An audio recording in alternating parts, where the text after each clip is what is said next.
ஏதாவது ஒரு சின்ன தப்பு பண்ணிட்டா திருத்திக்கலாம். லைஃப்லயே தப்பு பண்ணிட்டா எப்படி திருத்த முடியும்? கரெக்ட் தானே வச்சு? லைஃப்லயே தப்பு பண்ணிட்டா எப்படி திருத்த முடியும்? எதை திருத்துவ நீ? திருத்தவே முடியாதுங்க. லைஃப்லாம் தப்பு பண்ணாதீங்க. லவ் பண்ற பொண்ணை கல்யாணம் பண்ணுங்க. இது செஞ்சு என்ன கேட்க 1000 வாட்டி கேட்டாலும் அதான் சொல்லுவேன். லவ் பண்ண பொண்ணை கல்யாணம் பண்ணுங்க. லவ் பண்ண பொண்ணை ஏமாத்தாதீங்க. ஏமாத்திட்டு வேற ஒரு பொண்ணை கல்யாணம் பண்ண நம்ம சந்தோஷமா இருப்போம்னு மட்டும் நினைக்காதீங்க. லைஃப்லாம் முடியாது. சந்தோஷமா தான் இருக்க முடியாது. சாவர வரையும் சந்தோஷமா இருக்க முடியாது. ஏன்னா அந்த அளவுக்கு உண்மையா லவ் பண்ணிட்டேன். கோபின்னு பேரை வச்சு அது எங்க அப்பா என்ன பண்றது? கோபி அவன் மனசுல இல்ல.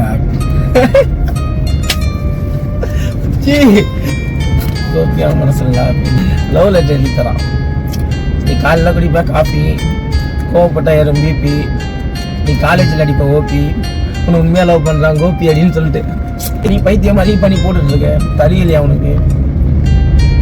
ஏன் அவங்க லைஃப் என் கெடுகிறேன்னுவான். நான் எங்கடா கெடுகிறேன்? என்ன நான் லவ் பண்ணேன்டா, என் இதயத்துல இருக்கிறாங்கடா அவங்க. அதை நான் சொல்றேன்டா. இதுவே தப்பாடா?